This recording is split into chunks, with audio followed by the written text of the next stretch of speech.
Yan, hello guys, welcome ulit sa ating channel. So update po muna tayo ngayon sa Pasig River Esplanade. So samahan nyo po ako, mag tour po muna tayo muli dito sa Esplanade.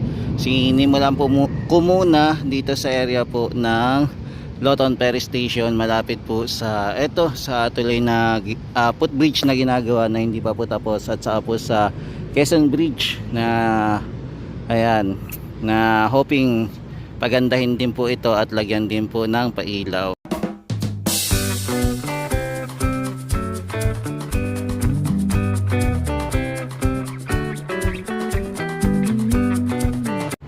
Yan, so guys, ngayong araw ay February 3, 2026. So nandito po muna tayo sa ginagawa rin na food stall. Kung makapansin nyo po, hindi pa po inaayos yung food stall, di ba? Nakakatenggal lang po muna dito. So wala pa ngayong masyadong ganap. Kaya abangan din natin, update natin kung kailan po ito maayos. For the meantime, ito, nandito po muna. Then hindi pa rin naman po siya napipinturahan. So same pa rin, hindi na rin po nadagdagan yung ating mga food stall na nilagay dito, mga tropa kits. Tapos yung ating ating Loton Ferry Station naman po, hindi pa po nailalagay din po yung signage. So wala pa tayong update kung kailan po ito mabubuksan, pero abang-abang lang po tayo sa mga susunod na araw, at magugulat na lang siguro tayo na open na to. Ayan, habang nag-iikot tayo sa Pasig River Esplanade. Ayan po, mapapansin din po natin na may naglalakad din po na foreigner dito, no? Ayan, nagwa-walk po dito sa Pasig River Esplanade.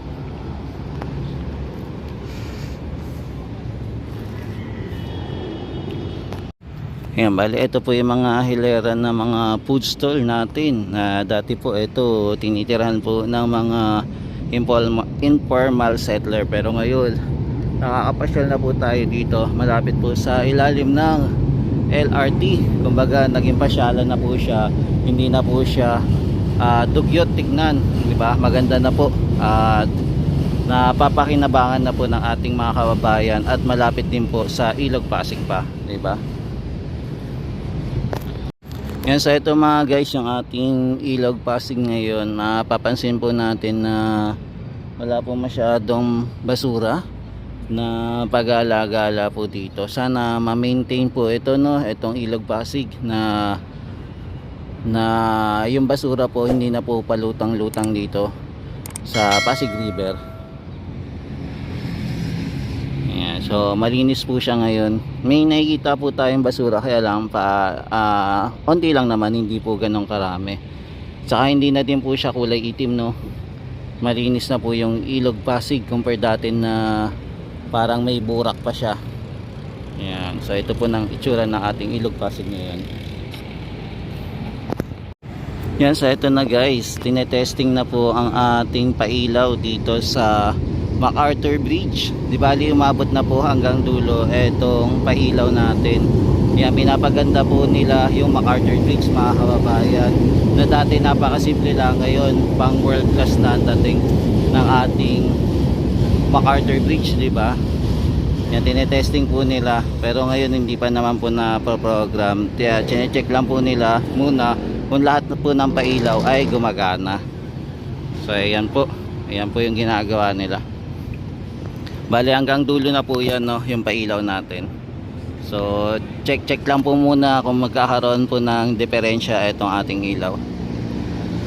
Yan, so nakikita naman natin mukhang okay naman po, gumagalaw-galaw naman po yung ating mga ilaw, no. Ayan, di ba, pink at saka white po muna yung pinapagana. Ayan, siguro yan naliligaw, kanina pa ito paikot-ikot eh.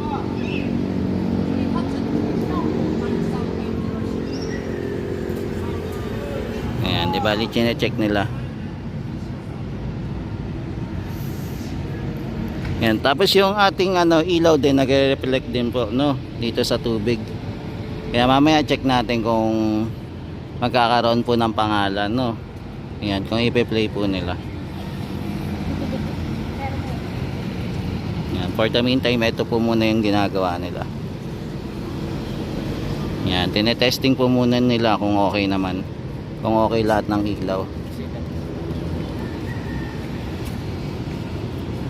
Ang ganda na dito guys, ang dami ng pagbabago.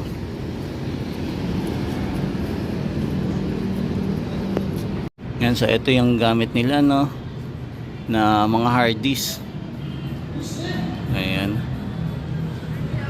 Kaya maging dito din po, sinampulan na din po nila na papaganahin. Yan, pero hindi pa po umaabot sa pinakadulo. Yan, hanggang dito lang po muna. Medyo half pa lang. Di bali may kulay po siya na kulay orange, tapos white, tapos may dilaw.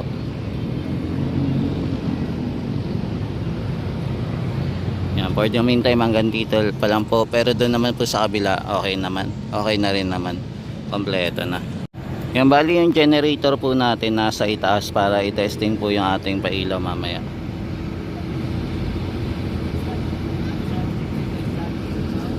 Yan, ano kaya nangyari dito, no, at hindi nabuo. Pero check natin mamaya pagka magdilim. Baka i-testing din naman. At makompleto naman kasi meron sila ditong ginagamit na computer, oh. Ayan, oh, may computer silang ginagamit para pagganahin po yung ating pailaw dito. Ayan.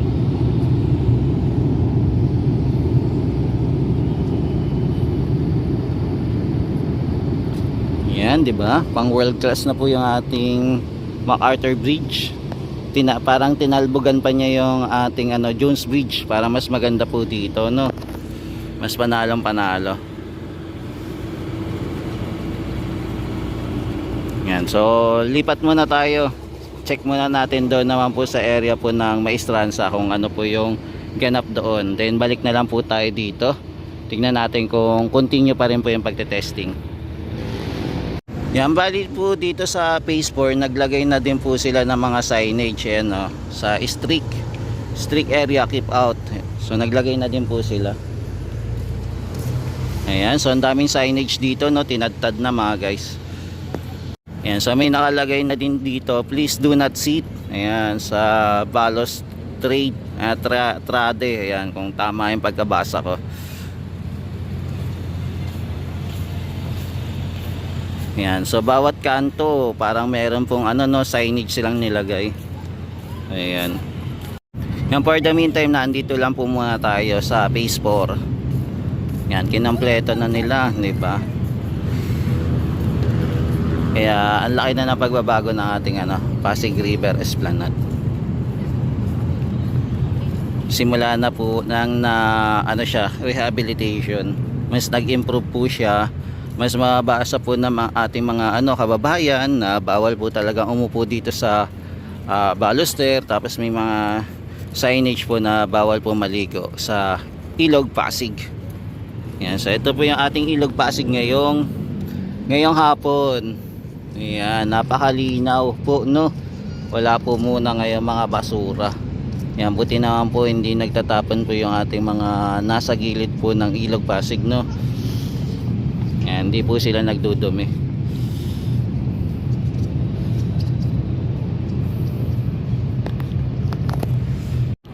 Yan, yung mga food stall naman po natin, nandito pa rin naman po, naka-stay, hindi pa po nalilipat.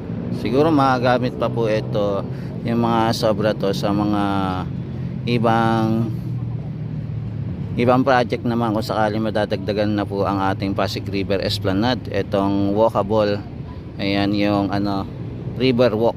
Kaya abangan natin kung saan po nila ito ilalagay. For the meantime, dito po muna nila tinambak po muna itong ating mga sobrang food stall.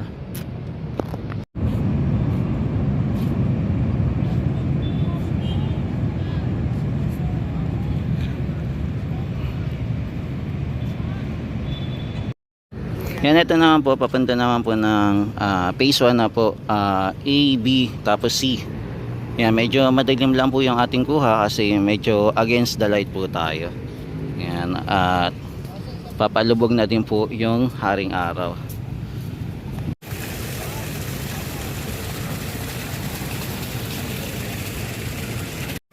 Yan, dito may din, foreigner din. Masyal po. Yan, sila, picture.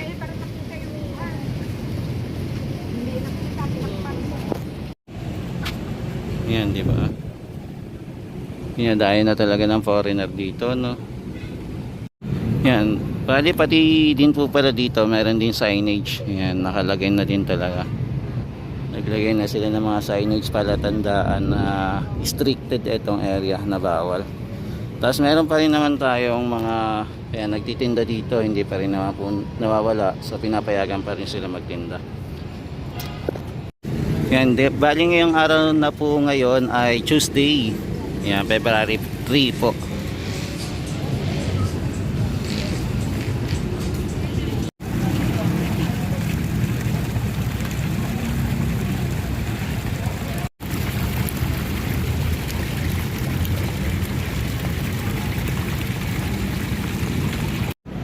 Yan dito guys, malinis na rin, no?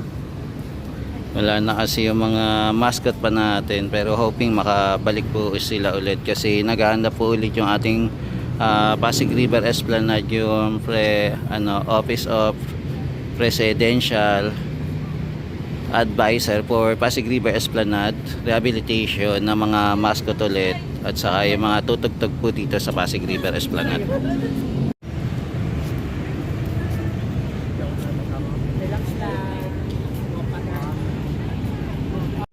Yan, so dito naman po sa lower deck, mapapansin pa rin po natin na marami pa rin po namamasyal dito sa baba.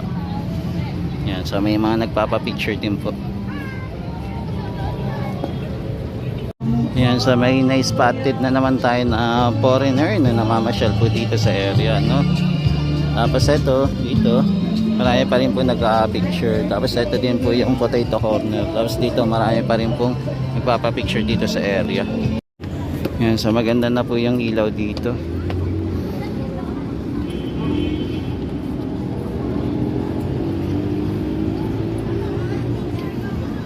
Yan, kompleto na din po yung ilaw dito sa kabila.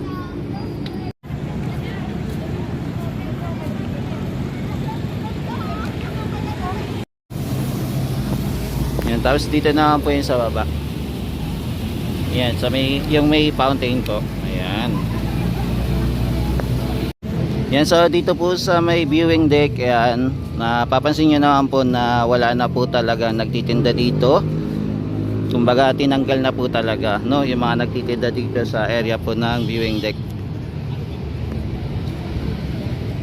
Ayan, kumbaga pinagbawal na talaga siya para makita po yung kabilaan po yung yung baluster natin, no, para makita po yung ganda, at saka walkable na din po yung ating viewing deck. Hindi na po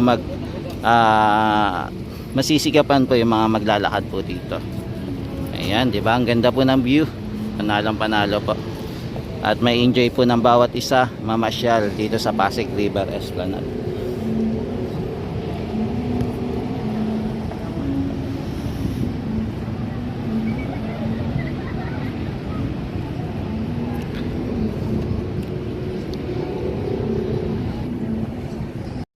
Yan, so ito po yung itsura muna ng ating Pasig River Esplanade, no? Pati yung kulay po ng ating langit halos magkasing parehas po ng ating Pasig River Esplanade.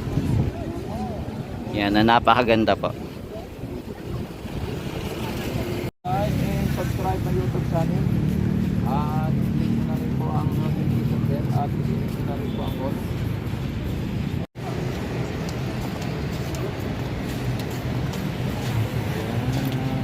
Diba? Ayan. So may foreigner ulit dito. Parehas silang meron pong papa. Ayan. Diba?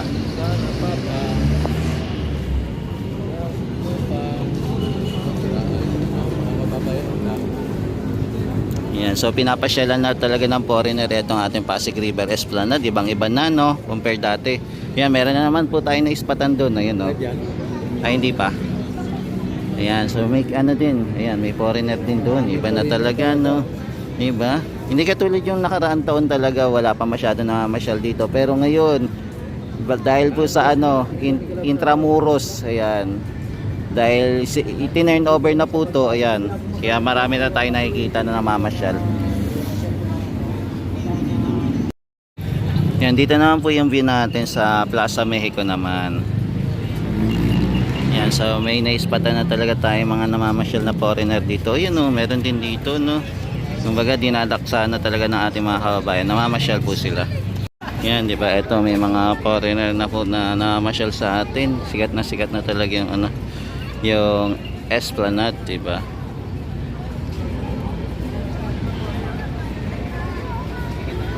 Yan. Kaya more na ano, sana marami pa po mamasyal dito. Hindi lang po yung ating mga banyaga kundi ang ating ano, mga Pilipino, di ba? Na tangkilikin ang ating sariling atin. Yan.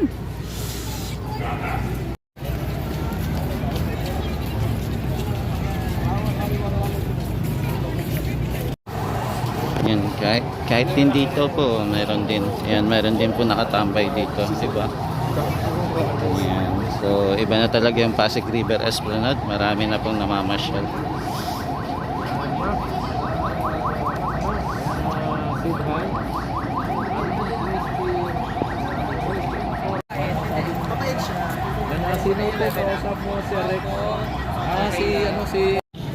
Yan, so mga tropites, ito po muna yung latest update natin dito sa Pasig River Esplanade. Maraming salamat po ulit sa pagsama nyo po kay JR Doria TV. Yan, ingat-ingat po kayo at pagpalain po kayo ng may kapal. Yan, bukas po ulit, ikot tayo po muli at mag-update at silipin natin kung ano po yung mga pagbabago po muli dito sa Pasig River Esplanade.